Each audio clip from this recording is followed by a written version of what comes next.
Salam sejahtera untuk kita semua. Pelajaran Sekolah Sabat dengan tema utama Istirahat dalam Kristus. Pelajaran ke-8, Bebas untuk beristirahat. Jumat 20 Agustus, Pendalaman. Dengan perubahan keadaan yang terus-menerus, perubahan-perubahan datang dalam pengalaman kita. Dan dengan perubahan-perubahan ini, kita menjadi gembira atau tertekan. Tetapi perubahan keadaan tidak memiliki kekuatan untuk mengubah hubungan Tuhan dengan kita. Dia sama kemarin, hari ini, dan selamanya. Dan Dia meminta kita untuk memiliki keyakinan yang tidak diragukan dalam kasih-Nya. In Heavenly Places, halaman 120. Tetaplah memandang Yesus, mempersembahkan doa dalam hati, dalam iman, memegang kekuatannya. Apakah Anda memiliki perasaan yang jelas atau tidak?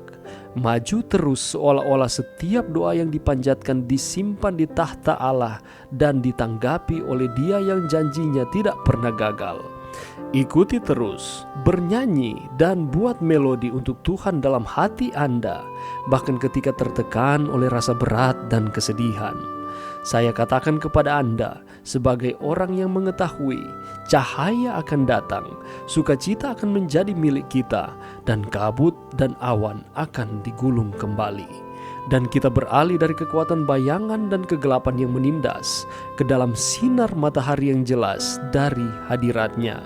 Selected Messages, Jilid 2, halaman 242-243. Pelajaran yang bisa kita dapatkan pada saat ini dan juga merupakan rangkuman untuk pelajaran minggu ini adalah sangat penting bahwa kita tidak menghakimi ketika orang jatuh sakit. Meskipun penyakit boleh jadi adalah akibat dari pilihan-pilihan gaya hidup yang buruk, namun itu tidak selalu demikian adanya. Bahkan seandainya sakit dan penyakit adalah akibat dari pilihan-pilihan pribadi seseorang, teladan Yesus mengungkapkan bagaimana menangani orang yang menderita. Tidak ada bedanya bagi Yesus bahwa orang lumpuh tersebut telah menghidupkan sebuah kehidupan dosa. Juru Selamat terpanggil untuk melayani semua orang, dan demikian juga halnya dengan kita.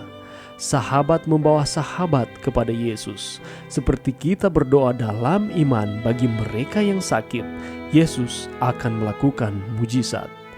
Kadang akan ada mujizat kesembuhan yang segera. Di waktu lain, kesembuhan akan berangsur-angsur. Dan kadangkala mereka yang kita akan doakan meninggal dan beristirahat dalam Yesus hingga kebangkitan mulia pada kedatangan Yesus yang kedua kali. Perkataan Yesus memberikan kita jaminan bahwa kita dapat beristirahat dalam kasih-Nya, karena oleh kasih karunia-Nya, kesembuhan adalah pasti. Satu-satunya pertanyaan adalah, kapan waktunya?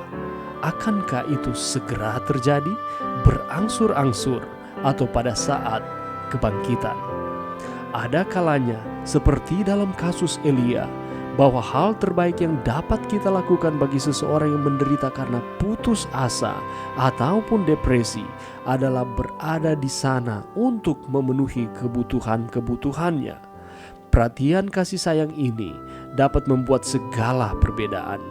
Dalam doa-doa pribadi kita pekan ini, mintalah Allah untuk memberikan kesan kepada kita untuk mengangkat dalam doa pengantaraan seseorang yang kita kenal yang sedang menderita karena satu penyakit tertentu. Jika memungkinkan, lawatlah orang tersebut dan lihatlah jika mereka memiliki kebutuhan tertentu yang dapat kita penuhi.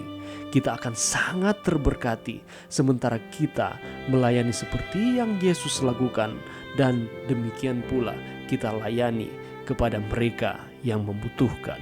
Kita saat ini sedang hidup dalam satu dunia yang rusak. Karena itu, penyakit dan kesakitan adalah hal yang biasa. Akar penyebab segala penyakit tidak lain atau tidak bukan adalah dosa itu sendiri. Ini tidak berarti bahwa semua orang yang jatuh sakit telah melakukan dosa. Secara sederhana, Ini berarti bahwa penyebab yang mendasari penyakit dan kesakitan dalam terang pertentangan besar antara yang baik dan yang jahat adalah pemberontakan Lucifer di sorga dan kejatuhan Adam dan Hawa di Taman Eden. Untuk mengatakan hal ini dengan cara yang lain, Yesus adalah oknum pemulih kesehatan, sedangkan iblis adalah oknum penghancur kesehatan. Mari kita datang kepada Tuhan dengan segala permasalahan kehidupan kita, sakit penyakit yang kita derita, entah itu penyakit secara fisik maupun penyakit mental. Mari kita bawa semuanya kepada Tuhan dan izinkan Tuhan sebagai Sang Pemulih kesehatan memulihkan kesehatan kita. Mari berdoa. Terima kasih Tuhan atas firman-Mu yang kami dapatkan sepanjang minggu ini. Bantu kami Tuhan, untuk kami terus datang kepada Tuhan, menyerahkan setiap sakit penyakit ataupun pergumulan tantangan kehidupan kami kepada Tuhan. Karena kami yakin Tuhan sanggup memulihkan penyakit fisik maupun penyakit hati. Kami akan memperoleh istirahat hanya di dalam Yesus. Ini doa kami di dalam nama Yesus. Amin.